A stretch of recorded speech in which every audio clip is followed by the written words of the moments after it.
こんにちは、宇佐井正宗です。今回は16枚 RTA にてどこでミップを捕まえるのが最適なのかっていう最適化に関する話をします。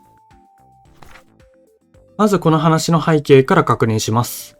16枚 RTA では闇に溶ける洞窟攻略後にミップを捕まえて扉抜けをするっていうのは皆さんご存知だと思うんですけど、このパートってミップを捕まえるまでと捕まえてから扉抜けをするまで、この2つから成り立ってるんですよ。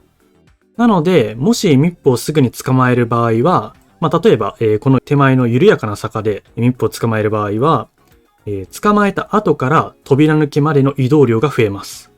逆に、ミップを遅く捕まえる場合は、例えば、この動画のようにここら辺で捕まえる場合は、捕まえた後から扉抜けまでの移動量が少なくなります。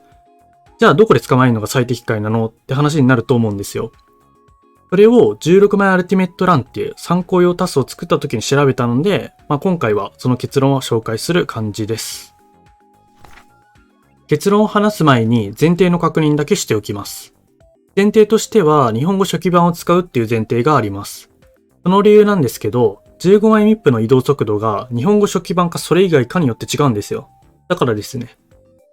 で、結論なんですけど、2つありまして、まず1つ目。理論上は、この図でいう緑の地帯で掴むのが最速でした。具体的にはこの緩やかな斜面になっている部分ですね。続いて2つ目。人間が RTA でやる場合は、おそらく扉前でミップを捕まえた方が平均的にいいタイムが出ると考えています。この図で言うと、この 0.1 秒地帯って書いてあるここら辺ですね。この2つが結論で、以降で1つずつ見ていきます。まず理論上の話をします。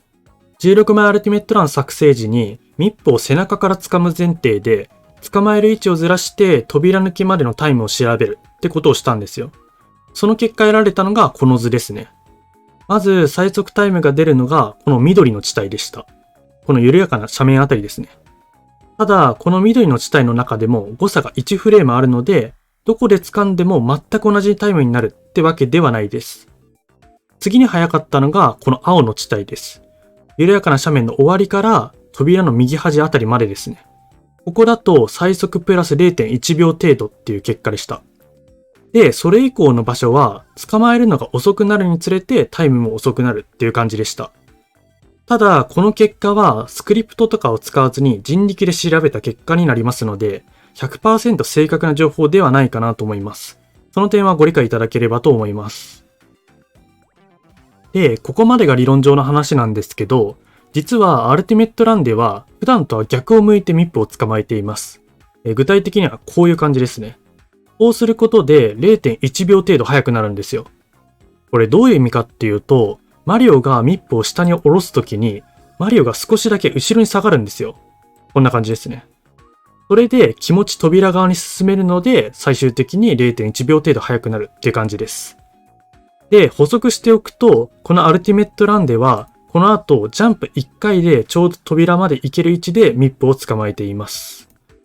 人間でできるかどうかっていうのはわからないんですけど、このやり方が理論的には最速になるかなって思います。続いて、実際の RTA での話をします。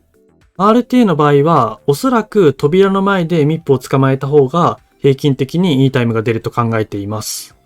この動画のような感じですね。その理由なんですけど、ミップの捕まえる位置で生じるロス、先ほど 0.1 秒って話したと思うんですけど、それよりも扉抜きの調整で生じるロスの方が大きいからですね。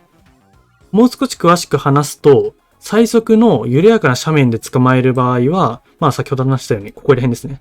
斜めの視点になるので、扉抜きをするときの調整に時間かかりやすいんですけど、その一方で、扉の前でミップを捕まえる場合は、この動画の感じですね。C 右をうまく使うことで、こういう感じで上に進むだけで済むような視点が作れるんですね。つまり調整しなくてもすぐに扉抜けできるんですよ。だから RTA 的にはおそらく扉の前でミップを捕まえるのが最善かなって考えています。以上が16枚 RTA でのミップの話でした。今回は16枚 RTA のミップに関する最適化を話しました。